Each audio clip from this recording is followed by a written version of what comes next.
નવસારીમાં માતાજીના ગરબામાં સંસ્કૃતિની યાદ અપાવતા પોશાક પર ભાર મૂકવામાં આવ્યો હતો। જિલ્લાના બૃહદ અનાવિલ સમાજે સમાજમાં દાખલારૂપ કામ કર્યું છે। નવરાત્રીના આયોજનમાં ફરજિયાત ગુજરાતી પોશાક સાથે યુવતીઓએ ચણિયાચોળી કે પછી સાડી પહેરીને ગરબા રમીને સંસ્કૃતિને ટકાવવાની શરૂઆત કરી છે।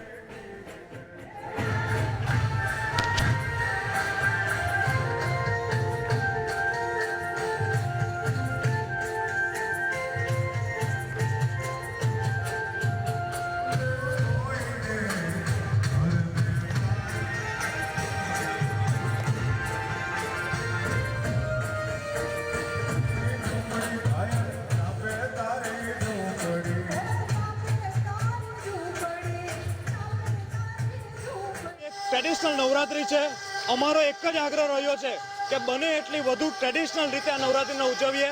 આજના સમયમાં જ્યારે આધુનિકરણ વધુ થાય જાય, ભૂલાતી જતી સંસ્કૃતિ, ત્યારે આ બૃહદ અનાવિલ સમાજ એ ખૂબ જ સરસ ટ્રેડિશનલ નવરાત્રીનું આયોજન કર્યું છે, જેમાં હું રાત્રે 2 વાગે પણ અહીંથી શાંતિથી ઘરે જઈ શકું છું એટલી સલામતી અહીંયા પ્રોવાઈડ કરવામાં આવે છે। વોલેન્ટિયર્સ પણ ઘણા સારા છે અને રમવાની, આનંદે ઝૂમવાની પણ ખૂબ જ મજા